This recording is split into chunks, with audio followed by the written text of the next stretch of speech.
असल में महीनो अॻु में हिकिड़ी छोकिरी अगवा थी हुई अर्ज़ी भोटे मञा जंहिं हिकिड़े खई त लुंड पर उहो जेको आहे त ज़ाती तरीक़े सां खई बि उन बाक़ी उनजो मामो जेको आहे अली मोहम्मद लुंड जेको आहे उहो ख़ाम खां माना ज़्याती तालुका जे करे उन जेको आहे ख़ाम खां असांजे सोर शहज़ादे ते केस दाख़िल करायो ऐं जो भाइटु जेको मुमताज़ लुंड ते उन्हनि केस दाख़िल करायो।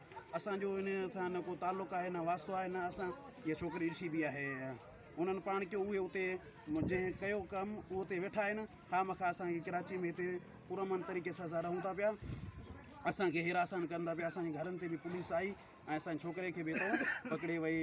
असां आला इदारनि खां इहो ई मुतालबो कयूं था पिया ACSP जेको आहे लाड़काणो मसूद अहमद बंगश DIG लाड़काणो जेके बि आहिनि उन्हनि खां इहो मुतालबो कयूं था पिया त हिन केस जी साफ़ ऐं शफ़ाफ़ तरीक़े सां इंक्वायरी कई वञे त असां सां इंसाफ़ कयो वञे।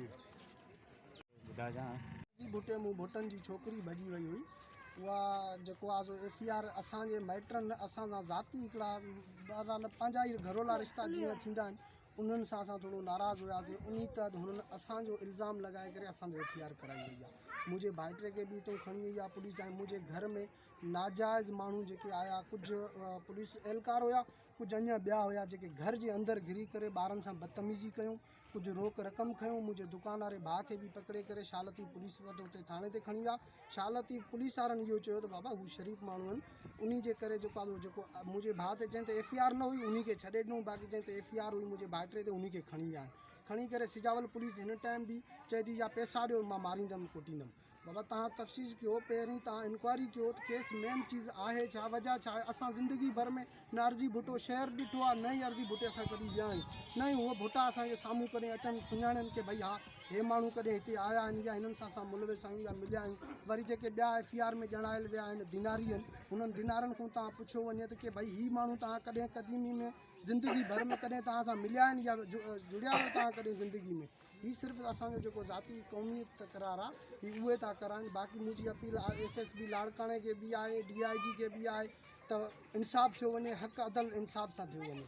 हीअ जेका FIR थिए थी हीअ असांखे सिर्फ़ु धमकायो थो वञे दबायो थो वञे ऐं नाजाइज़ी थी वञे। छो जे लाइ मुंहिंजे घर में अची करे लेडीज़ पुलिस न आई जेंट्स आया हिन जो बदिलो जेको आहे हुकूमत पाण ई वठी थी उनको गवर्नमेंट पाण ई उनको जेको हिसाबु किताबु आहे उहो गवर्नमेंट वठंदी। बाक़ी हू चवनि था कावश अख़बार में अॼु बयानु हुयो चई लिकल आहे भॻल आहे छोकिरी सां गॾु आहे। मां लिखियो भॻो कोन आहे मां कारोबारी माण्हू आहे इज़तदार माण्हू आहे मोहल्ले वारा सभु गवाह आहिनि। मां इन जे करे ॿाहिरि हुयुमि जो मां पंहिंजी FIR जे तहत ज़मानत जे करे ई ॿाहिरि हुयुमि मुंहिंजो भाइटो बि फाथल आहे मां उन्हनि जी ज़मानत जे करे ॿाहिरि हुयुमि। हिन टाइम बि मां सॼणनि जे साम्हूं बीठो आहियां अल्लाह ख़ैर करे अहिड़ी का ॻाल्हि कोन्हे। बाक़ी अञा बि मालिकनि खे इहा आहे त बाबा पंहिंजी ॻोल्हा करनि हू ॻोल्हा करनि असांजे मथां साबित थिए थो असां चवणु भरे ॾियूं पर गवर्नमेंट सिंध खे इहो अपील आहे त इंसाफ़ अदल कयो वञे। जीअं त शहज़ाद अहमद लुंड असांजे पड़ोस में रहंदो आहे ॾाढो तमामु बहितरीनु माण्हू आहे। असां तक़रीबन जो काफ़ी सालनि खां वठी हिनखे सुञाणियूं था ऐं हुन खां पोइ हिते कारोबार कंदड़ आहे। हिन जो को बि असां अहिड़ी ग़लति एक्टिविटी हिते न ॾिठी आहे।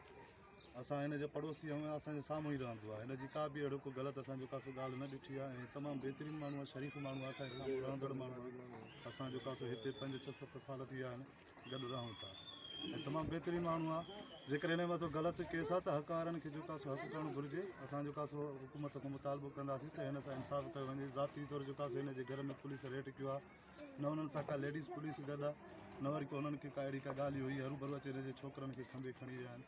अहिड़ो न थियणु घुरिजे हिन सां हक़ इंसाफ़